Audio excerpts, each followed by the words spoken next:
এখন প্রচণ্ড গরম, আর এই গরমের দিনে হাজব্যান্ড যখন ক্লান্ত শরীর নিয়ে বাসায় আসে অফিস থেকে, ঠিক তখনই এই জুস বা শরবতটা তৈরি করে দিই। এক চুমুকে ক্লান্তি দূর হয়ে যায়। এটা তৈরি করতে একদমই কম সময় লাগে, আর উপকরণগুলো হাতের কাছে পাওয়া যায়। তো চলুন তাহলে দেখে আসি আনারসের জুস বা শরবত রেসিপিটি। এখানে আমি 1 কাপ পরিমাণ আনারস নিয়ে নিলাম। আপনারা চাইলে কিন্তু কম বা বেশি করে নিতে পারেন। আনারসটা প্রথমে আমি খুব ভালোভাবে পানি দিয়ে পরিষ্কার করে উপরের খোসাটাকে খুব ভালোভাবে ফেলে দিয়ে তারপর এভাবে ছোটো টুকরো করে কেটে নিয়েছি। আপনারা চাইলে কিন্তু আরও বেশি করে নিতে পারেন। তো এখন কী কী উপকরণ লাগবে সেটা দেখিয়ে দিই। এখানে আমি 2 পিস লেবু এভাবে করে কেটে নিয়েছি, এটা ডেকোরেশনের সময় কাজে লাগবে। সাথে নিয়েছি পানি, ঠান্ডা পানি, বরফ নিয়েছি। সাথে নিয়েছি 2 টেবিল চামচ চিনি, 1 টেবিল চামচ নিয়েছি লেবুর রস, আর স্বাদ মতো নিয়েছি বিট লবণ। আপনারা চিনিটা কিন্তু কম বা বেশি করে দিতে পারেন। এই আনারসটা অনেকটাই মিষ্টি ছিল, এই জন্য কিন্তু আমি চিনির পরিমাণটা কম নিয়েছি। এখন এগুলোকে সব একটা ব্লেন্ডারের জারে দিয়ে দিব। তো ব্লেন্ডারের জারে দিয়ে দিলাম। চাইলে কিন্তু আস্ত একটু বরফ কুচিয়ে দিতে পারেন, আর চাইলে কিন্তু ঠান্ডা পানিও অ্যাড করে দিতে পারেন।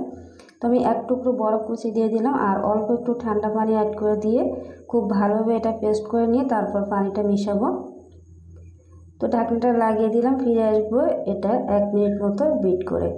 খুব বেশি সময় নিয়ে বিট করার দরকার নেই, জাস্ট 1 থেকে 1.5 মিনিট সময় নিয়ে বিট করলে কিন্তু হবে। এখন আমি খুব ভালোভাবে এটা ছেঁকে নিব। এর উপরে দেখুন কিছুটা কিন্তু এরকম ফেনা সৃষ্টি হয়ে আসবে। তো এই ফেনাটাকে অবশ্যই কিন্তু কয়েকবার ছেঁকে পরিষ্কার করে নিতে হবে, তা না হলে কিন্তু আনারসের জুসটা একদমই স্বচ্ছ হবে না, এরকম ঘোলাটে দেখা যাবে। তবে প্রথমবার ছেঁকে নেওয়ার পরে দেখুন উপরে কিন্তু অনেকটা এরকম ফেনা আছে। আপনারা যারা এরকম পছন্দ করেন তারা কিন্তু এভাবে খেতে পারেন।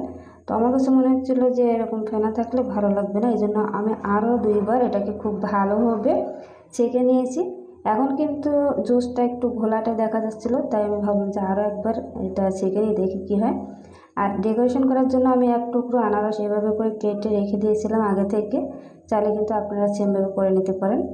তো মোট 2 বার আমি অলরেডি এটা ছেঁকে নিয়েছি, আর এখনও কিন্তু এর উপরে এরকম গেজা বা এরকম আছে, এই জন্য আমি আরও একবার এটাকে খুব ভালোভাবে ছেঁকে নেব।